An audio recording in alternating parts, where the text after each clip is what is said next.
Hello, my name is Kyla, and for years, macaroni and cheese has been a dish that brings me and my family together. At any holiday, any party, macaroni and cheese is the number one dish that we all look forward to and that we all enjoy the absolute most out of everything on our plates. It's the macaroni and cheese. It's the must-have.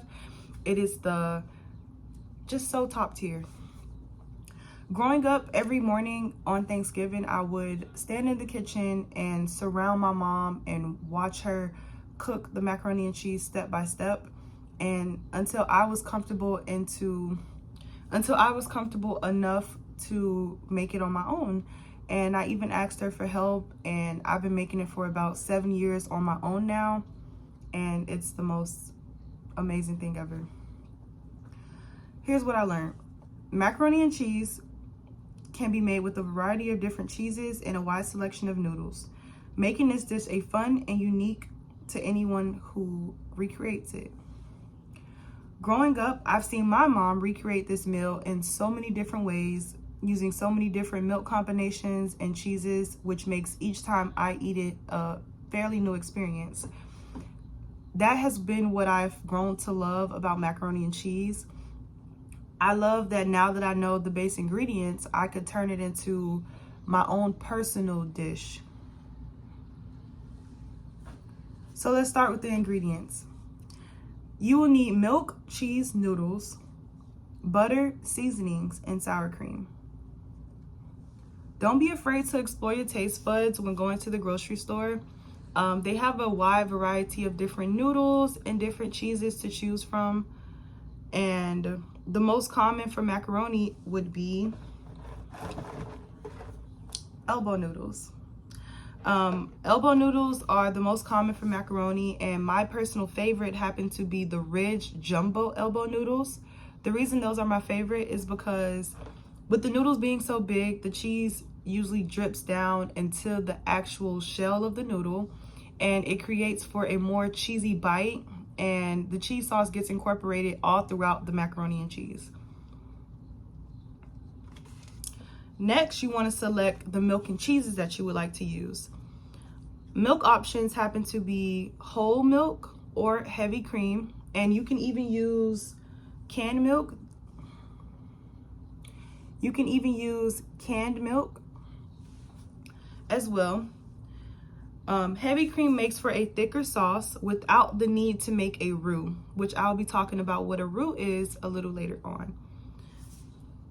You also want to explore the different type of cheeses. The main cheeses you can use are sharp cheddar, Parmesan, Monterey Jack, and Italian cheese.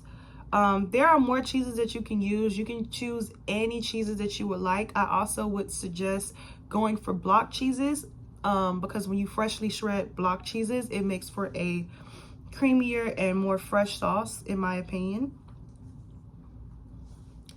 Now, the key to getting the right consistency for a creamy sauce when using whole milk is a roux. When using whole milk, you'll first need to make a roux. My mom taught me that a roux is what makes for a thick and creamy sauce. To make your roux, you want to add butter to a pot, melt it down. You want to then add your seasonings to the butter first, and then you want to add a little bit of flour and continuously mix it until everything is combined. Once everything is combined, you want to be sure to keep stirring it so that it doesn't burn. If you burn your roux, you're going to have to start all over because you will be able to taste the burnt taste inside of your macaroni and cheese, and you do not want that.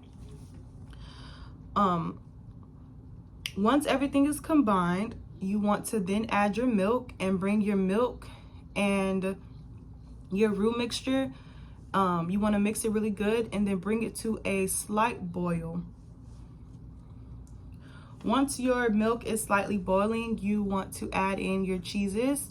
I recommend adding your cheeses in small batches so that you can make sure that everything is mixing well and so that you can make sure that your cheese is actually melting properly. This is also a step where if you think that you need to add any more seasonings, you can actually taste your cheese sauce and add any seasonings you may think it's missing in order to get the flavor that you desire before the next step. You can also add seasoning to your noodles in order to give your noodles more flavor and to add flavor to your meal overall. After these steps, you can begin to layer your macaroni and cheese inside of a pot. You want to prep your pot with cooking spray before adding the macaroni and cheese combination inside.